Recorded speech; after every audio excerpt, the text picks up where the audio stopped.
ফুরুলি বড়া তৈরি করব, সেটা দেখতে থাকবে।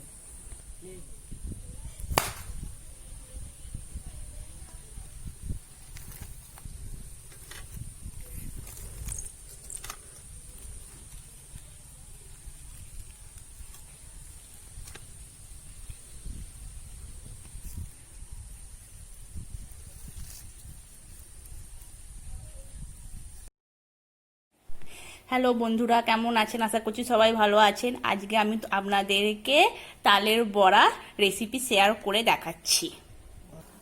প্রথমে চালের গুঁড়ি নিতে হবে, তারপর 1 কাপ পরিমাণ আটা নিতে হবে, 1 কাপ পরিমাণ সুজি দিতে হবে,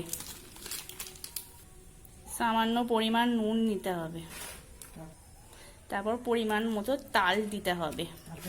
তালটাকে ভালো করে এর সাথে মিশিয়ে নিতে হবে। আমি আজকে গুড় দিয়ে ফুরুলি বানাবো, এখানে আমি চিনি ব্যবহার করব না। গুড়টাকে ভালো করে তালের পুরটার সাথে মাখিয়ে নিতে হবে। মাখা কমপ্লিট হয়ে গেছে, এবার আমি এটাকে কড়াইয়ে তেলেতে দিয়ে ভেজে।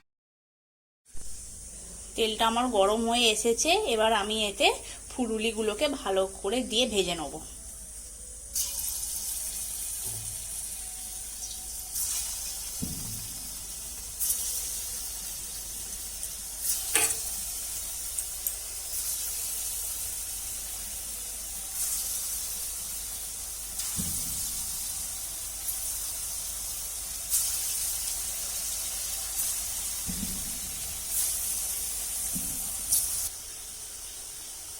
ফুরুলিগুলোকে লাল লাল করে ভেজে নিতে হবে। আমার ফুরুলি ভাজা হয়ে গেছে, এবার আমি এটাকে তুলে নেব। আমার তালের ফুরুলি তৈরি হয়ে গেছে।